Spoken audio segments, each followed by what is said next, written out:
Hi everyone, Dr. Nutt here. Today we're going to talk about the topic of psychological disorders. So let's dive into this. Psychological disorders are really covered in the field of psychopathology. Psychopathology includes abnormal psychology or abnormal behavior.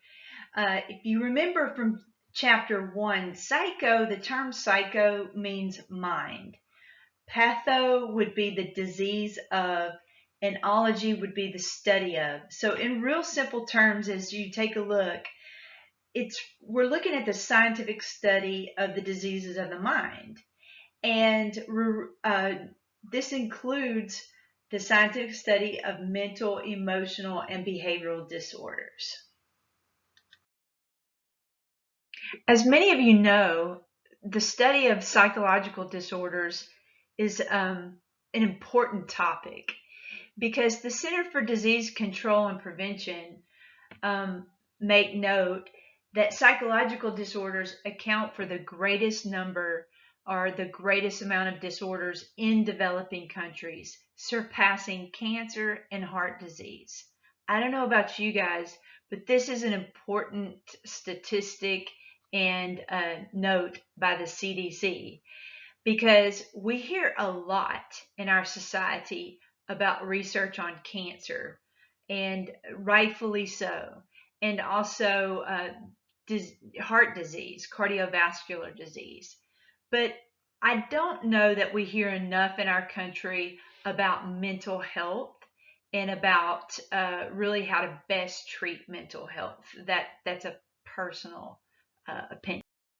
So moving on, nearly 1 in 2 Americans at some point in their life that I'm just kind of highlighting at at some point in their life will will suffer with some type of psychological disorder. So that's why it's important um, in general psychology to really kind of cover uh, about psychological disorders, giving you a general overview to help you know at what point in time would you want to seek treatment, professional treatment from a physician, a therapist, a clinical social worker, or psychiatrist.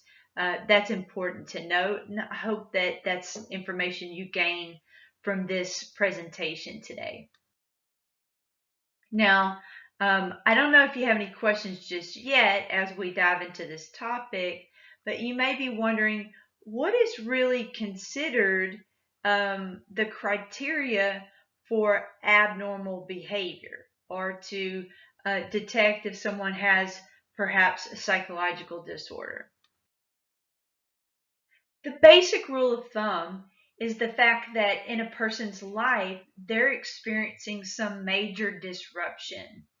And this major disruption is based on maybe some distress that you see that the person is experiencing, meaning they're reporting feelings of severe anxiety or depression or fear. And again, um, this discomfort that the person reports is concerning, meaning they're having thoughts that they've normally never experienced before. Either they could include self-harming thoughts and things like that. But again, they're in some type of distress, maybe excessive guilt or excessive worry or shame would all fit in the category of this distress. Another disruption that a person could experience in their life is really related to deviant behavior, meaning this individual is disobeying societal standards or social norms, and because of that, their behavior is threatening to others. Now, when considering if a person's behavior is considered deviant, meaning out of the social norm, you know, this really also includes the understanding whether or not the behavior is appropriate in a particular social context or situation. Let me give you an example. if you're in a locker room about to, disrobe or take off your clothes to change for a kinesiology class or a physical education class, it would be appropriate for you to take your clothes off. However, if you're in a public situation and maybe in the middle of traffic and you get out of your car and you take out your clothes off, you take your clothes off, that could be considered deviant behavior. Okay, a couple of additional criteria one will consider whether or not behavior is abnormal or causing a major disruption would be, again, looking at the deviant behavior, but you have to take in consideration uh, cultural norms. We just talked about social situation and the context, but you also have to take into consideration, what is considered appropriate in one's culture that may or may not be considered deviant behavior. The last criteria that you need to be familiar with would be dysfunction or maladaptive behavior. The behavior is so disrupting that an individual cannot meet everyday demands, meaning they're having a very difficult time functioning, like getting dressed, going to work, or going to school, or just everyday life stuff. So now, hopefully you all remember the schools of thought in psychology. Remember the hand that you guys traced back when we talked about chapters 1 and chapter 2 in psychology. Well, if you remember psychoanalysis, cognitive, I'm hitting all the different fingers here. Well, the thumb, psychoanalysis, the index finger would be cognitive. That middle finger would be labeled learning or learning perspective or behaviorism. The ring finger would be humanistic, and pinky would be a neurobiological perspective. A tattoo on the palm of the hand would be socioculture. And not pictured here, but if you had an extra thumb, we would call that for the purpose of general psychology, evolutionary. Okay. Now, the schools of thought are important when we're talking about psychological disorders because this will help you understand what you believe to be or what professionals believe to be the origin or the explanation for that particular disorder.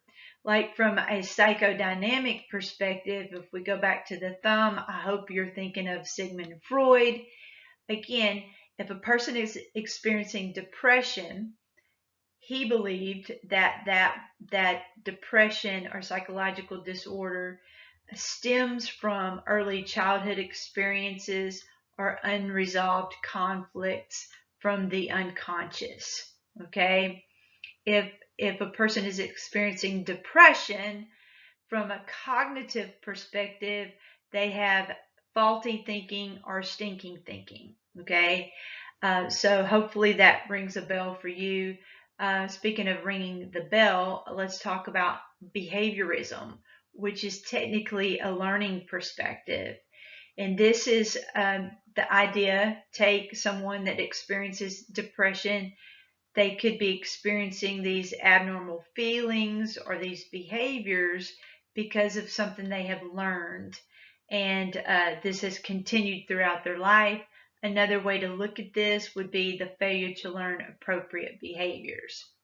From a humanistic perspective on this ring finger, a person may, if they're experiencing depression or they feel really lethargic or low mood, maybe they lack goals. And so those goals would be helpful in helping them understand what's motivating their behavior. From that biological perspective, uh, this is the whole idea that underlying all physical or psychological disorders is some physical cause, either within the brain structure or the neurotransmitters or genetic or other infections. Okay. So I think it's important when you're looking at, well, hey, what causes a psychological disorder? One of the most important explanations really includes three important factors. Okay, we have to look at what's going on physically. Okay, if again I have a client that has maybe made an appointment to see me in the initial evaluation, they may complain that this has come on all of a sudden. They've never experienced depression or anxiety before. I would look at what's going on with that client or that patient physically, because if there are physical origins for the disruption in emotions or behavior, that's an important factor to really take into consideration. We would also need to know if it runs in a person's family. Just like you would, your physician would want to know if heart disease runs in your family. Well, it's important for a clinical social worker, therapist, psychologist to know whether or not mood disorders or anxiety disorders, etc., run in your family tree. Okay, that's an important consideration. And then lastly, we have to look at certain psychosocial factors. What's going on in your current life situation? Is there an extreme amount of stress? Is it related to coping or lack of coping? Those are all important explanations that play into this. And again, this could be related to this biopsychosocial model that the vulnerability stress hypothesis takes into consideration. So, how do we know if someone has meets the criteria for a psychological disorder? Well, I brought my book for you today. If we were in class, I would pass it around and let all of you guys pick out your relatives, if if you have any relatives that have a disorder, or you think they do. I would pass it around. I'd let you take a look. Oftentimes, my students are very curious about the book, so I just bring it and let you flip through it and check it out. But the DSM-5 stands for the Diagnostic and Statistical Manual of Mental Disorders. 5 because this is the 5th revision of this particular manual. So, the DSM-5 first published in 1952, and again, the latest revision was published in 2013, and it's gone through lots of changes, just so you guys know. But really, it identifies hundreds of disorders and the specific diagnostic criteria a patient or client has to have before they could receive a diagnosis from the DSM-5. Also, when assessing a client, again, if they do not meet the criteria that's listed in here, it's very specific, they cannot receive the diagnosis. Okay, this prevents misdiagnosis. It also helps to provide common language among researchers and physicians, mental health workers, insurance companies. There's certain disorders in here that insurance companies will reimburse for, and there's some that they will not. Okay, so it's a very lengthy, very specific criteria to receive that diagnosis. So let's move on. What about the term insanity? Would you find that term in the DSM-5? Well, technically, no. Insanity is not a psychological term. Insanity is a legal term. Insanity is a legal term that refers to a person's inability to really kind of manage their affairs or to be aware of consequences of their behavior. Okay, so again, it's a legal term. A therapist would not diagnose somebody as insane. Okay. If a person is found to be insane, that's because they have been found by a court of law to not be held legally accountable for their actions. And because of the insanity defense, if a person is found to be insane, they can be involuntarily committed to a psych hospital. Otherwise, if they do not or have not been found in a court of law to be insane, they cannot be involuntarily committed to a psych hospital.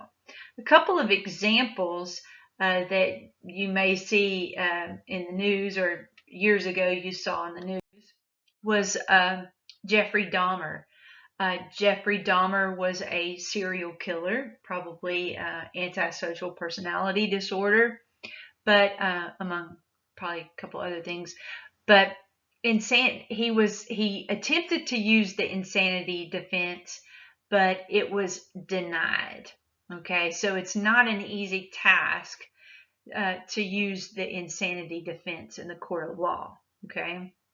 Another example would be John Hinckley Jr. Maybe you might recognize him from a history class because he attempted to assassinate President Reagan in 1981. He successfully used the insanity defense, and he still lives his life today. This is 2020, year 2020, and he still lives in a psych hospital, and he has been involuntarily committed. Now, several years back, you probably remember this individual, Jared Lee Loughner. He murdered 6 people, injured 14 people. This was in 2011. He was a gunman, like I said, that did significant damage to several people's lives. But I was curious to see if he would use the insanity defense, and he did not. However, he was found to be guilty with life in prison. Okay.